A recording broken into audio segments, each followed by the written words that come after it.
What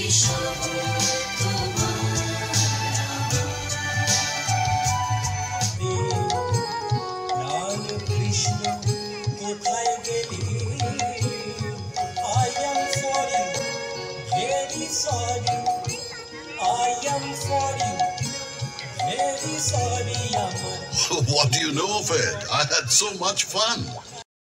Leftist artists created the Indian People's Theatre Association, or IPTA as everyone called it, just a year earlier in 1942. I cannot even begin to count the number of jewels it produced in Kolkata.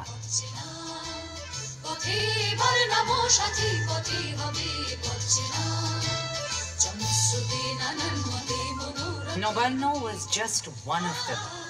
So many other memorable songs, plays, films, Utpal Dotto and Jyotirindranath Moitro, Devabroto Bishwas and Sholil Choudhury, all of them were dazzling diamonds from the IPTA mines, while Mrinal Sen was its spiritual disciple.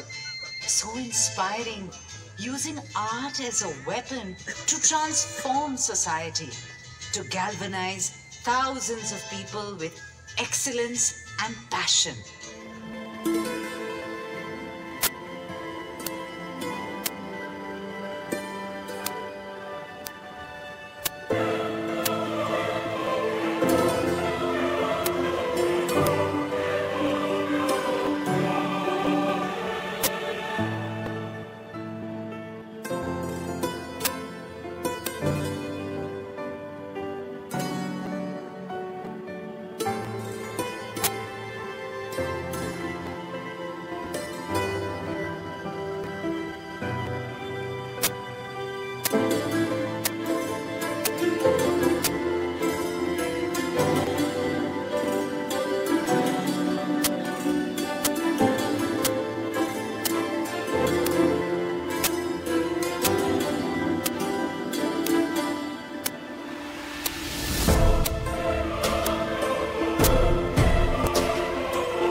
ভিডিওটি পছন্দ হলে অবশ্যই like ও comment করুন। আরও নতুন নতুন video পেতে চ্যানেলটিকে সাবস্ক্রাইব করে পাশে থাকা বেল আইকনটি ক্লিক করুন।